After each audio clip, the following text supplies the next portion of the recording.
Good morning. Welcome to the WEX Wakeup for Wednesday, September 20th. I'm Christy Matino.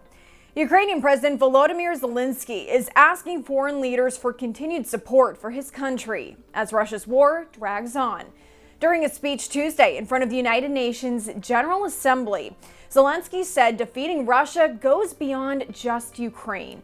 He said the country is targeting grains, which has raised food prices globally. Zelensky also mentioned Russia's weaponization of energy, describing their attempts to block gas and oil supply to European countries. Look, please, what Russia did to our Zaporizhia power plant. Shelled it, occupied it, and now blackmails others with radiation leaks. Back here in the U.S., Senate Minority Leader Mitch McConnell said on Tuesday he looks forward to meeting with the Ukrainian president in Washington later this week. It's also important to remember we've not lost a single American. And so these people in Ukraine who are fighting for their independence are taking on one of the two big adversaries we have, Russia and China. And the House voted against beginning debate on its annual defense appropriations bill. They failed to advance the must-pass legislation through the lower chamber.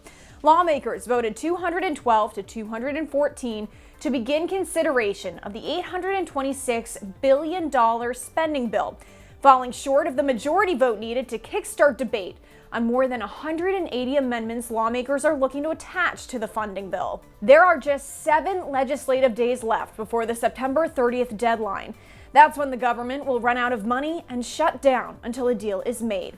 As of right now, it's not clear when the House plans to reconvene to vote on that legislation, throwing the House into uncertainty as GOP leaders continue to try to unify their party. And 2024 GOP presidential candidate Florida Governor Ron DeSantis is set to speak in Midland, Texas later today. That's where he will outline his energy policy strategy.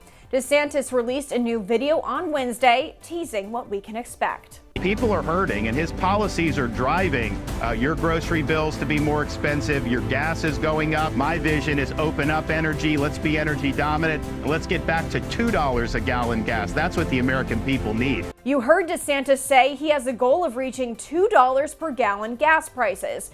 How does he aim to get there? Well, by promising to undo the Biden administration's policies. His plan is expected to heavily focus on restoring U.S. energy dominance and ramping up domestic fossil fuel production.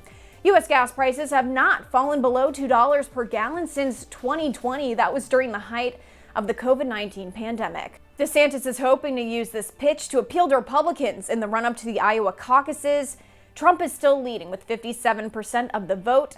DeSantis is trailing at 13%. Thanks for joining us here on the WEX Wake Up. Be sure to follow us online and on social media so you stay in the know of all those headlines turning in politics.